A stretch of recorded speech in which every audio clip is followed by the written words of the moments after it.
ডিপার্টমেন্টের কোন সেকশনের কোন হলে আপনি একটু বলেন তো আমাকে কাইন্ডলি। আমি থিয়েটার অ্যান্ড পারফরমেন্স স্টাডিজ ডিপার্টমেন্টের 17-18 সেকশন শহীদ সার্জন ঝোলক হলের। আমার নাম মহিউদ্দিন রনি। ভাই আপনি আমি আসিফ ভাই আসিফ বলতেছি ভাই। আসিফ বলো।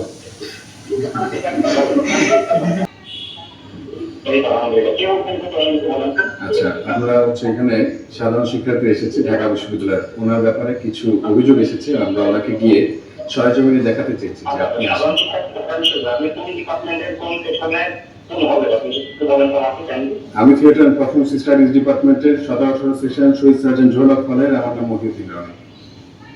ভাই আপনি আমি আসিফ ভাই আসিফ বলতেছি ভাই। আসিফ বলো।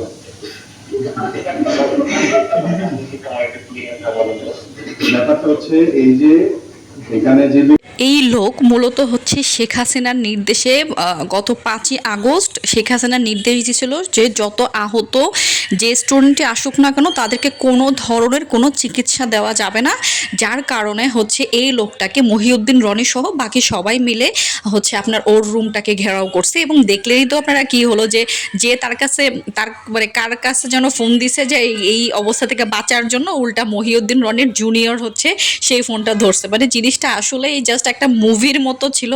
আমার কাছে তো মারাত্মক ভাল লাগছে, জাস্ট একটা মুভির সিন। ফাটাকেস্ট মুভি দেখছিলেন, মনে হইতেছে যে সত্যিকারের আমাদের বাংলাদেশের ফাটাকেস্ট একদম। মানে জিনিসটা এত বেশি ভাল লাগছে। মানে এই লোকটা যাকে ফোন দিয়ে বাঁচতে চাইছে কোনো বড় ভাই নাকি, এখন দেখতেছে যে এই মানে যার কাছে বাঁচতে চাইছে সে হচ্ছে এই রনির হচ্ছে ডিপার্টমেন্টের হইতে পারে ছোট ভাই, ভার্সিটির ছোট ভাই। ব্যাপারটা কিন্তু আসলেই একদম মুভির একটা সিন ছিল। আপনাদের কি মতামত?